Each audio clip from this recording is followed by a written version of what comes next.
તો કેમ છો મિત્રો, આજે આપણે વિઝિટ કરવાના છે હિંમતનગર થી માત્ર 10 કિલોમીટરના અંતરે આવેલા સલાલ ગામ પાસે ચંદન નર્સરી।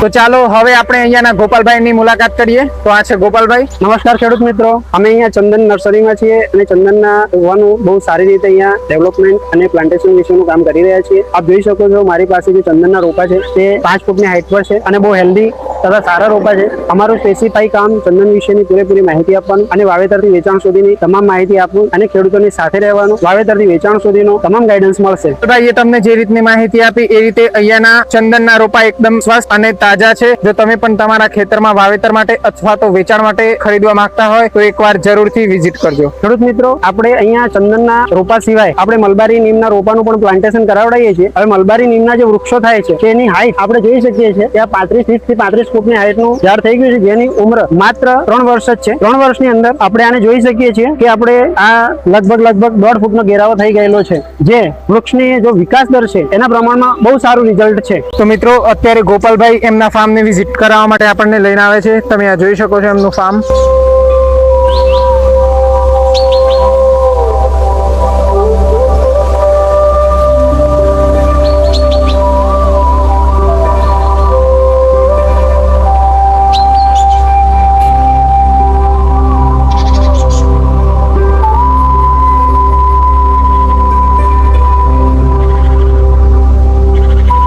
સ્વાગત છે ખેડૂત મિત્રો અમારા એક ડેમો ફાર્મની અંદર, જ્યાં અમે ચંદનનું પ્લાન્ટેશન 7 વર્ષ પહેલા કરેલું છે। આપ જોઈ શકો છો વૃક્ષની ઊંચાઈ, વૃક્ષની હરિયાળી અને વૃક્ષનું જે અંદર ફ્લાવરિંગ આવી રહ્યું છે, બહુ સરસ પરિસ્થિતિમાં વૃક્ષ છે, જેને અત્યારે આ 9 ઇંચ વત્તા આ 4 ઇંચ અંદાજિત 12 ઇંચનો ઘેરાવો થડનો થઈ ચુક્યો છે। આમ તો કહેવાય છે કે 15 થી 20 વર્ષ ચંદનની અંદર લાગતા હોય છે પરિપક્વ થવામાં, અને આટલું થવામાં મિનિમમ 10 થી 12 વર્ષ જોઈતા હોય છે। પણ આપણે અહીંયા જે ટ્રીટમેન્ટ કરેલી છે અને જે ગાઈડન્સ સાથે આપણે અહીંયા કામ કરી રહ્યા છીએ, તેથી 7 વર્ષમાં આપણને આ પરિણામ મળેલું છે। બાકી આપણે જોઈ શકીએ છીએ ઓવરઓલ જે ચંદનના બીજા પણ રોપા છે, આખું ફાર્મ છે, જેની અંદર અંદાજિત 7000 રોપાઓનું વાવેતર કરેલું છે। બહુ સરસ પરિસ્થિતિ છે, બહુ બેસ્ટમાં બેસ્ટ રિઝલ્ટ છે। જ્યારે પણ આપને સમય મળે ત્યારે એક વખત અવશ્ય મુલાકાત લેજો, બહુ સરસ આનંદ આવશે।